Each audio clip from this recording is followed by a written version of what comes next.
Hello बच्चों, स्वागत है आप सभी का लेट्स डिस्कस में। इस वीडियो में हम लोग कक्षा 10 विषय होगा गणित और आंकलन कार्यपत्रक 12 है ये, ठीक ना, जो कि 12 जनवरी 2022 के लिए है। ये आंकलन कार्यपत्रक है, ठीक है। जितना भी आप लोग अभी पढ़े हैं उसका असेसमेंट हो रहा है, मतलब आंकलन हो रहा है इस पेपर के माध्यम से, इस कार्यपत्रक के माध्यम से। तो देखिए इसमें ये 20 अंक का होगा, 20 अंक, और इसमें 3 सेक्शन दिए गए हैं, 3 खंड दिए गए हैं, और टोटल जो प्रश्न है वो 7 प्रश्न हैं इसमें, ठीक ना। तो देखिए 3 प्रश्न जो हैं वो अति लघु उत्तरी से हैं, जो कि 2-2 अंक के हैं। 3 प्रश्न, इनको अभी हम लोग ऐसे ही देख लेते हैं, पढ़ लेते हैं, इसके बाद अच्छे से इनको आगे सॉल्व करेंगे, ठीक ना, एक एक करके। तो 3 क्वेश्चन यहाँ पे हो गए। इसके बाद 3 क्वेश्चन लघु उत्तरी के हैं, जो कि 3-3 मार्क्स के हैं, ठीक ना, तीनों क्वेश्चन। उसके बाद एक 5 अंक का क्वेश्चन है, जो कि दीर्घ उत्तरी प्रश्न है, ठीक ना। तो ये तीनों खंड आप लोगों ने देख लिया, पढ़ लिया अच्छे से प्रश्नों को। अब चलिए आगे और इन 7 प्रश्न को, जितने भी दिए गए हैं, इनको अच्छे से सॉल्व करते हैं, हल करते हैं और समझते हैं। तो आकलन कार्यपत्रक का पहला प्रश्न देखिए यहाँ पर दिया है, जो कि अति लघु उत्तरी प्रश्न है, 2-2 नंबर के, ठीक ना। तो पहला प्रश्न है कि एक समांतर श्रेणी का प्रथम पद 4 तथा 10वें एवं 16वें पद का अंतर 18 है। समांतर श्रेणी का सार्व अंतर ज्ञात कीजिए। ये हमको प्रश्न दिया गया है, ठीक है। तो देखिए एक एपी दिया है, मतलब समांतर श्रेणी दिया है। क्या दिया गया है? इसका प्रथम पद, तो एपी यानी समांतर श्रेणी समझ लीजिएगा, एपी का प्रथम पद ए जो है ये दिया गया है, कितना? प्रथम पद ए ही होता है, और ये 4 दिया गया है, ठीक है। 10वें एवं 16वें पद का अंतर 18 है। तो हम यहाँ पे मान लेते हैं, माना एपी का सार्व अंतर आर है, ठीक है। सार्व अंतर डी है, सॉरी डी से डिनोट किया जाता है कॉमन डिफरेंस यानी सार्व अंतर को, ठीक ना। अब देखो आगे बोला है 10वें एवं 16वें पद का अंतर 18 है, मतलब प्रश्नानुसार अगर हम देखें प्रश्नानुसार, तो 10वें यानी A10 और A16, मतलब 10वें पद और 16वें पद का जो अंतर है वो कितना है? 18 है, ठीक है। अब हमको पता करना है कि A10 और A16 कैसे आएगा। तो देखो जो व्यापक पद होता है किसके लिए? AP का व्यापक पद या फिर nवां पद क्या होता है? an equal to a plus n-1 into D, इतना होता है, ठीक है। तो हमको क्या बोला है कि 10वां पद, तो n की जगह पर क्या रखेंगे? 10 रखेंगे, तो ये हो जाएगा A10 इक्वल टू a कितना है? 4 है, 4 प्लस n-1 यानी 10 माइनस 1 कितना होगा? 9 होगा, इंटू डी। इसको यहीं पर रहने दो, डी हमको नहीं पता है इसलिए रहने दिए। तो A10 का वैल्यू कितना आ गया? 4 प्लस 9D, ठीक है। ऐसे ही A16 मतलब 16वां पद, तो 16वां पद क्या होगा? अब n की जगह पर क्या है? n के स्थान पर यहाँ पे 16 है, मतलब n इक्वल टू 16 रखेंगे इस पे। तो a कितना है? 4 है, तो 4 प्लस, अब यहाँ पे n क्या होगा? 16, तो 16 माइनस 1 कितना हो जाएगा? 15, यानी 15 हो जाएगा। 15 इंटू डी हो गया, ठीक है। दोनों मिल गए, 10वां पद मिल गया और हमारा 16वां पद मिल गया, ठीक है।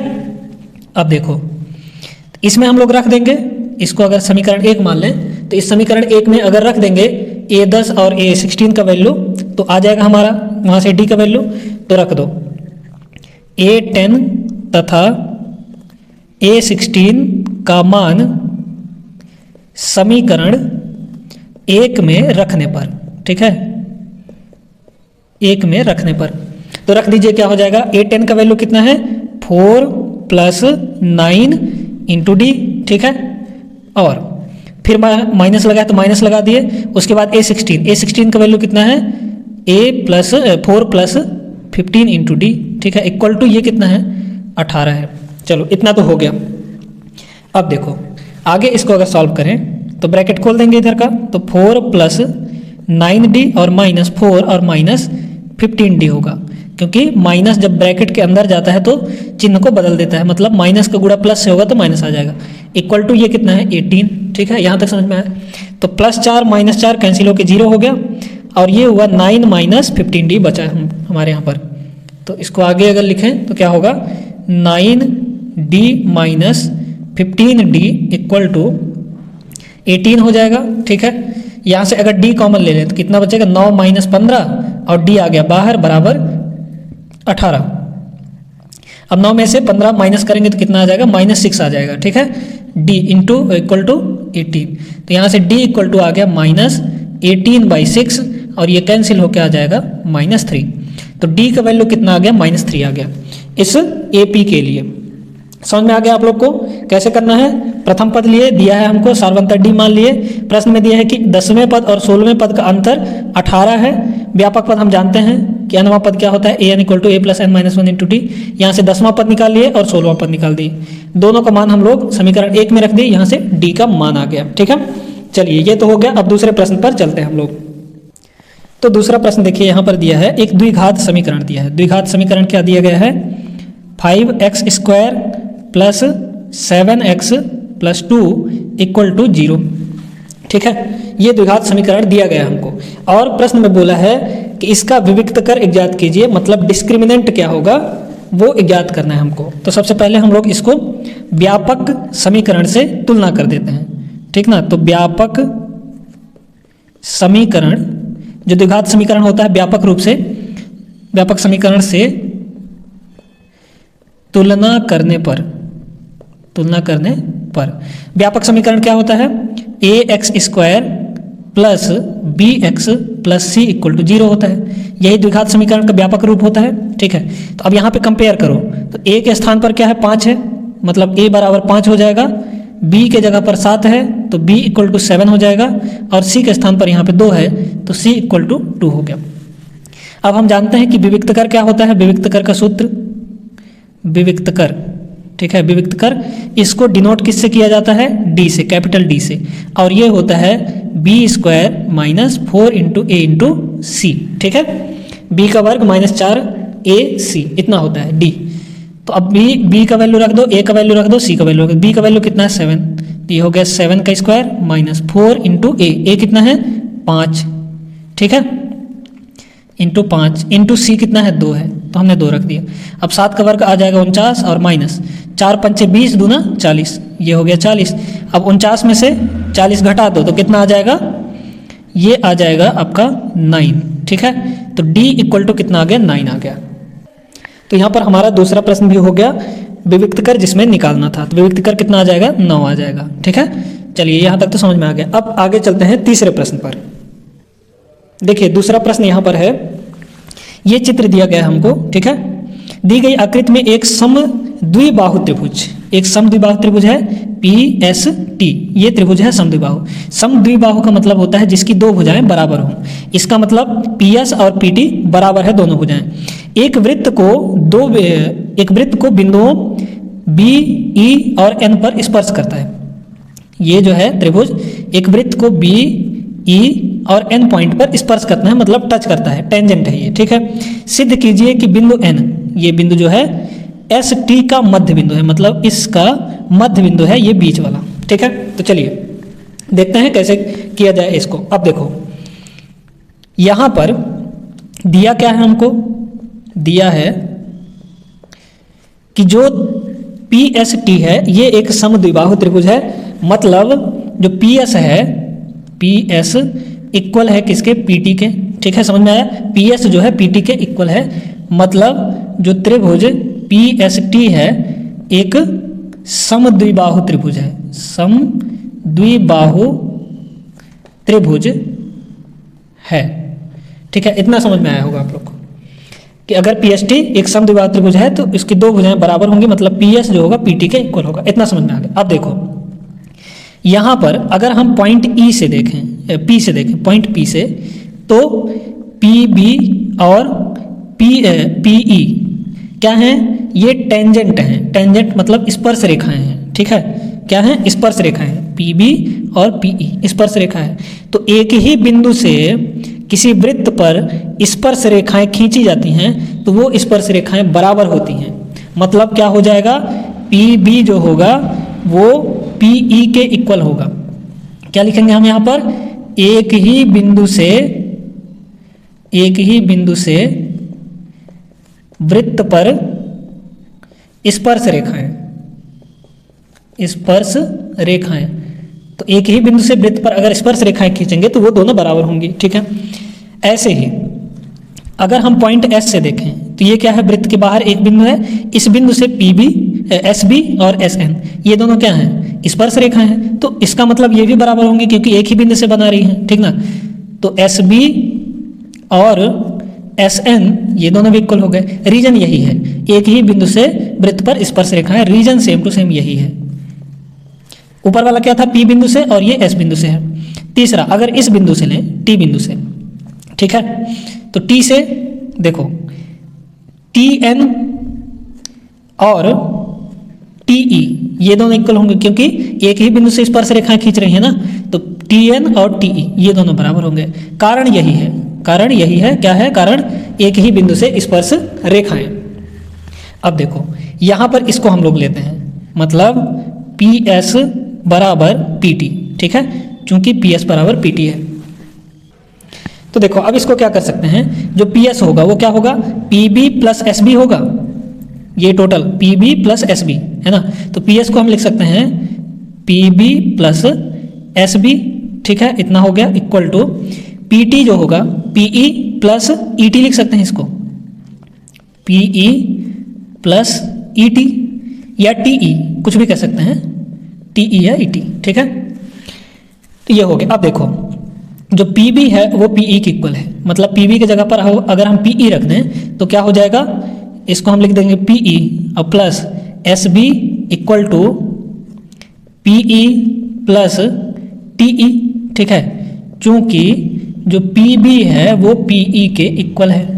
अब दोनों साइड पी ई है तो इसको इधर ले आओगे तो माइनस हो जाएगा, तो पी माइनस पी जीरो हो गया, मतलब सीधा सीधा कहो तो कैंसिल हो गया, बचा क्या, S B equal to T E, ठीक है, इतना हो गया। चलो अब देखो, अब यहाँ पर जो एस बी है वो किसके इक्वल है, एस एन के इक्वल है, तो यहाँ पे हमने लिख दिया एस एन इक्वल टू जो टी ई है, यहाँ पे टी ई है वो टी एन के इक्वल है, तो ये हो गया टी एन, है ना।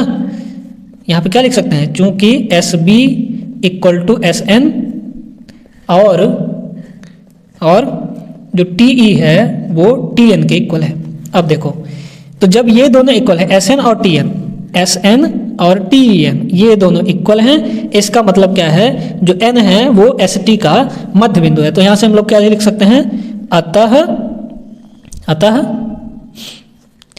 एन बिंदु एन एस टी का मध्य बिंदु है। देखो कितनी आसानी से हो गया, मध्य बिंदु।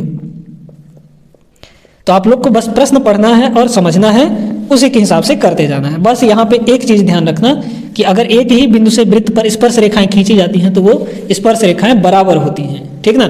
इसी नियम के अनुसार हमारा ये जो प्रश्न है वो बन पाया है। तो प्रश्न नंबर 3 हो गया हमारा। अब चलते हैं प्रश्न नंबर 4 पे, जो कि एक लघु उत्तरीय प्रश्न है। देखिए प्रश्न नंबर 4 यहाँ पे दिया है, 5 सेंटीमीटर त्रिज्या के वृत्त के केंद्र से 7 सेंटीमीटर दूरी पर स्थित बिंदु से वृत्त पर स्पर्श रेखाएं खींचिए, ठीक है। तो 5 सेंटीमीटर त्रिज्या के वृत्त के केंद्र से, तो सबसे पहले हम लोग क्या करेंगे, 5 सेंटीमीटर त्रिज्या वाली एक वृत्त बना लेंगे, ठीक है। तो चलिए वृत्त बना लेते हैं।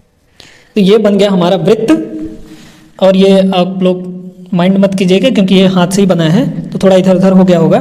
अब देखो इसमें क्या दिया है, ये जो इसकी त्रिज्या है वो 7 सेंटीमीटर है, ठीक है, सॉरी 5 सेंटीमीटर। तो ये हो गया क्या, त्रिज्या कितना, 5 सेंटीमीटर, ठीक है। चलो अब वृत्त के केंद्र से 7 सेंटीमीटर दूर स्थित बिंदु से, तो इसके केंद्र से, ये ओ केंद्र है इसका वृत्त का, इससे 7 सेंटीमीटर दूर, ठीक है, यहाँ पर हम लोग ले लेते हैं कि 7 सेंटीमीटर दूर एक बिंदु है कोई P, इस बिंदु को हमने क्या नाम दे दिया, P नाम दे दिया, ठीक है। इस बिंदु से स्पर्श रेखाएं खींचनी है इस पर। तो क्या करते हैं, अब देखो ये टोटल कितना है, जो यहाँ से P से लेकर O तक है वो कितना है, 7 सेंटीमीटर है, ठीक है, ये डिस्टेंस पूरा P से O तक की दूरी। चलो अब हमको स्पर्श रेखा खींचना है, तो क्या करते हैं, सबसे पहले इसको PO को 2 बराबर भागों में विभाजित करते हैं। 2 बराबर भागों में विभाजित करने के लिए क्या करना पड़ेगा, हम करेंगे प्रकार लेंगे और प्रकार से, प्रकार जानते हैं ना, कंपास, उससे चाप लगाएंगे। आधा से इससे मतलब ये जो पीओ है रेखाखंड, उसके आधे से थोड़ा ज़्यादा खोलेंगे और चाप लगा देंगे।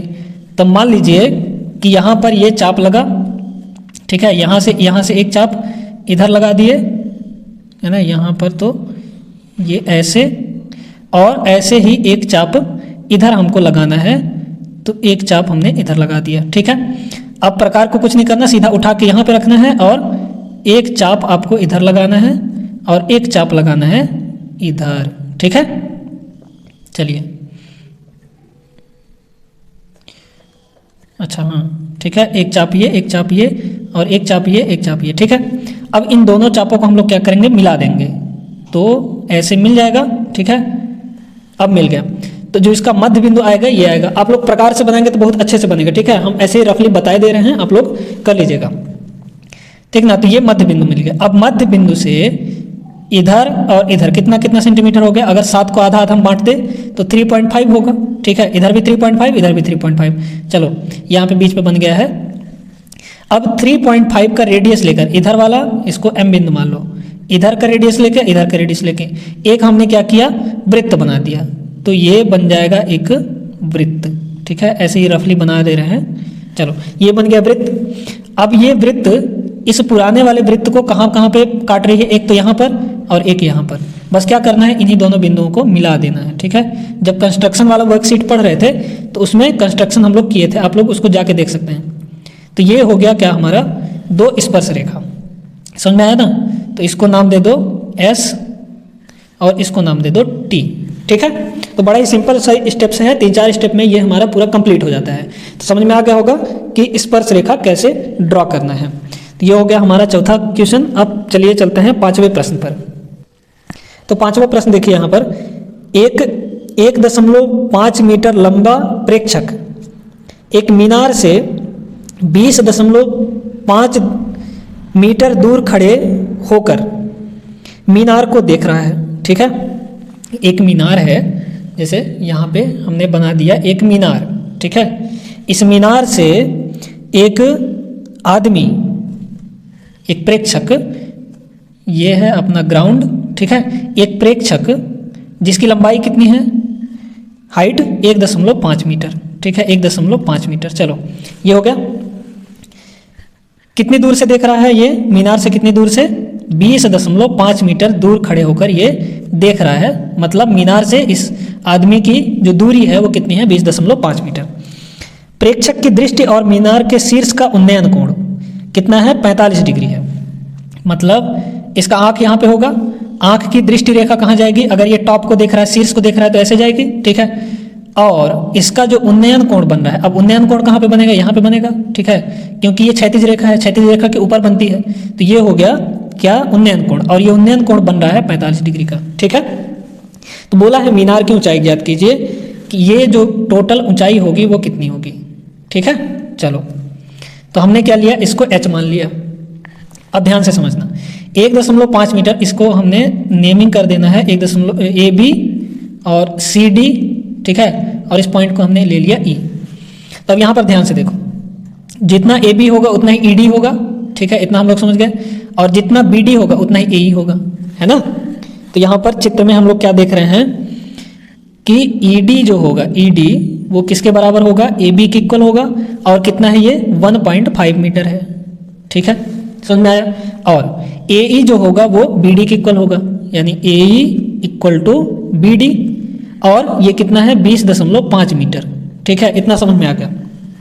अब देखो, मान लेते हैं हम जो मीनार की ऊंचाई है, माना मीनार की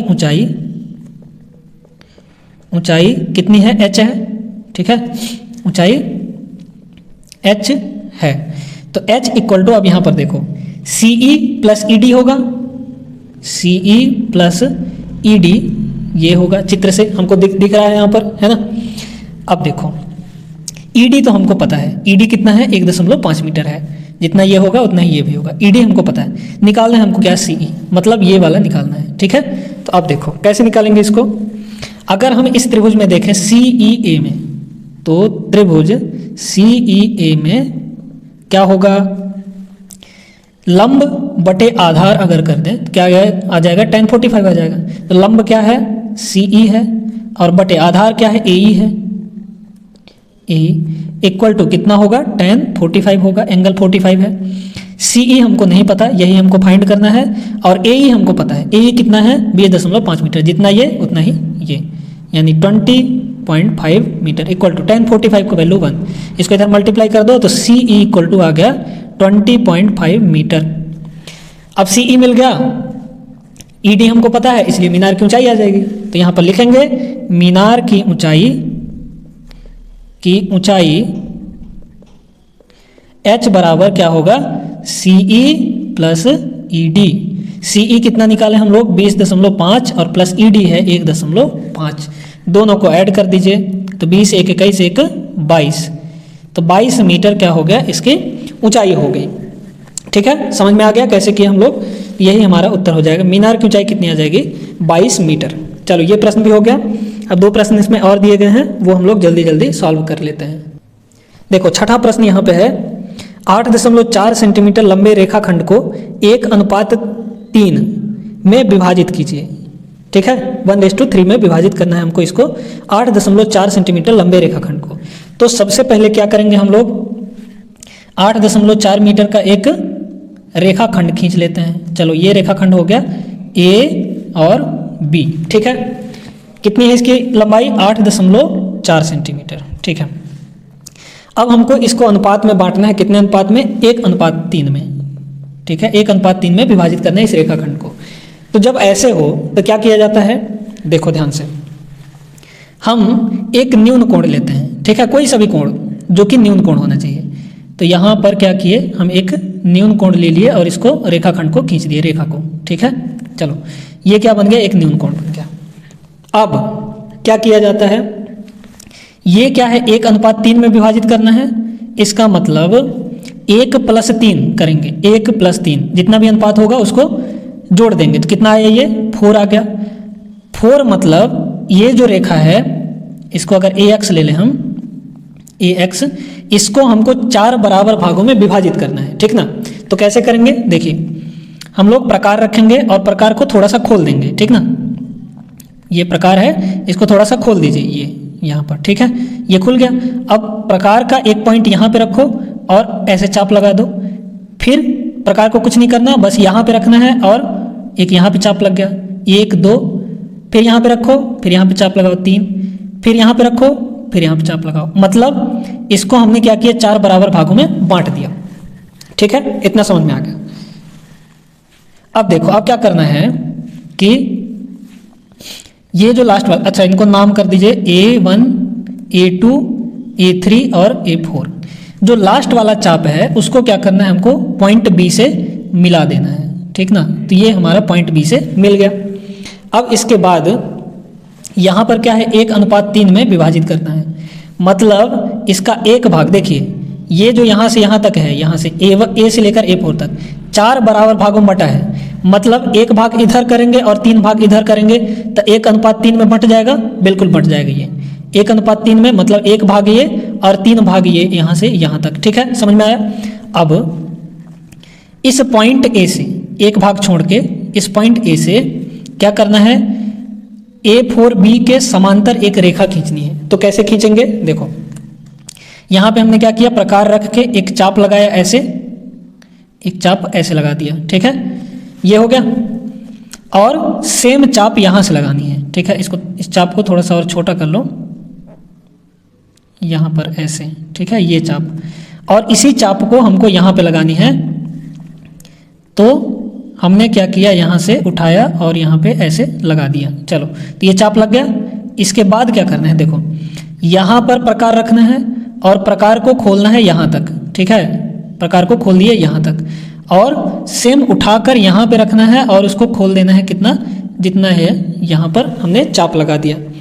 अब इस A4 को इसके कटान बिंदु से सीधा मिला दो। क्या करेंगे, सीधा मिला देंगे। ठीक है, तो ये जो हमने अभी अभी रेखा बनाया वो A4B के समांतर होगा और यही रेखा जिस बिंदु पर कट करेगी वही क्या होगा, वही बिंदु इस रेखाखंड को 1:3 में विभाजित करेगी। मतलब 1 भाग इधर होगा और 3 भाग इधर होगा। समझ में आया ना? 1 भाग इधर होगा और 3 भाग इधर होगा। मतलब AC अनुपात CB जो होगा वो कितना होगा? 1:3 होगा। तो ऐसे हम लोग को विभाजित करना था कोई भी रेखाखंड को। समझ में आ गया होगा आप लोग को। तो छठवां क्वेश्चन भी हमारा हो गया। अब चलते हैं दीर्घोत्तरी प्रश्न पे, जो कि 7वां नंबर है। इसको हम लोग सॉल्व करते हैं, कैसे करना है। देखिए 7वां प्रश्न यह है, यहाँ पर 6 सेंटीमीटर त्रिज्या के वृत्त पर स्पर्श रेखाएं खींचिए जो परस्पर 75 डिग्री के कोण पर झुकी हों। मतलब 6 सेंटीमीटर त्रिज्या वाला एक वृत्त है, उस पर स्पर्श रेखाएं बनानी है और वो स्पर्श रेखाएं 75 अंश के कोण पर झुकी हुई हैं। तो देखिए इसके लिए बड़ा सिंपल स्टेप है, 3-4 स्टेप में ये हो जाता है इसकी रचना। ठीक है, तो सबसे पहले हमको 6 सेंटीमीटर त्रिज्या का एक वृत्त बना लेना है। चलिए हमने क्या किया, वृत्त बना लिया 6 सेंटीमीटर। ये थोड़ा टेढ़ा मेढ़ा, चलो ये लगभग वृत्त बन गया। ठीक है, कितना? 6 सेंटीमीटर का। इसकी त्रिज्या कितनी है? 6 सेंटीमीटर। चलो तो हमने एक क्या किया, त्रिज्या बना लिया यहाँ पर ये ऐसे। ठीक है, ये त्रिज्या बना लिया जो कि 6 सेंटीमीटर का है। अब बोला है कि इस पर स्पर्श रेखाएं खींचना है और वो स्पर्श रेखाएं 75 डिग्री पर झुकी हुई हैं। ठीक ना, तो कितना है? 75 अंश है। ठीक है, तो देखो हमको 180 में से जितना भी कोण दिया रहता है, जितने भी कोण पर वो झुकी हुई हैं, उसको हमको घटा देना है। तो 180 में से 75 घटा दिए तो कितना आया?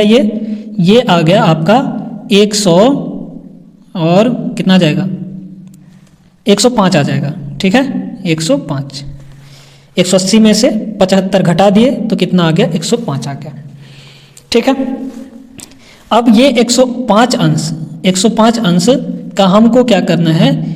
चाप लेना है, कोण बनाना है। यहाँ पर इसको अगर O नाम दे दें और इसको A, तो एक पॉइंट ऐसा B बनाना है जिसके बीच का जो कोण है वो 105 डिग्री है। तो मान लीजिए ये यहाँ पर ऐसे 90 होगा, है ना, लंबवत, और 105 समथिंग यहाँ पर होगा। ठीक है, कितना? 105 डिग्री। तो ये बन गया क्या? 105 अंश का। ठीक है, हमको प्रोटेक्टर लेके, चांदा लेके खींच लेना है। तो ये बन गया कितना? 105 अंश का। चलो 105 अंश का बन गया। अब क्या करना है, ध्यान से देखो, हमको इसको बिंदु B ले लो।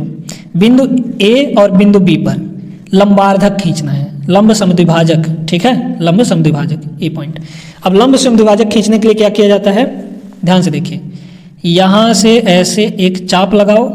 ठीक है, उस चाप को थोड़ा छोटा करो और यहाँ पर लगाओ, फिर इसके बाद उठा के यहीं से यहाँ पर लगाओ, फिर यहाँ पे रखो, थोड़ा खोलो और लगाएंगे ऐसे चाप।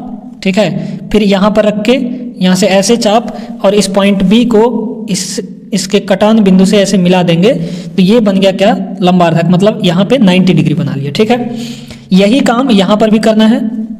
यहाँ से एक चाप खोलना है, ऐसे थोड़ा सा कम चाप लेना है और यहाँ पे ऐसे कट, यहाँ पे रख के यहाँ पे ऐसे कट। ठीक है, इन दोनों कटान बिंदुओं से लेकर क्या करना है? 2 चाप और लगाने हैं। ठीक है, ऐसे और ऐसे। अब इसके चाप के कटान बिंदु को क्या करना है? मिला देना है यहाँ से। ठीक है, यहाँ से ऐसे, ये ऐसे, और इसको थोड़ा अगर और बढ़ा दें तो ये बन गया हमारा स्पर्श रेखाओं का कटान बिंदु। ठीक है, स्पर्श रेखा ये, स्पर्श रेखा ये, इस बिंदु को हमने मान लिया क्या? P। और ये जो एंगल बनेगा वो कितना होगा? 75 डिग्री का हमेशा। ठीक है, समझ में आ गया कैसे करना है?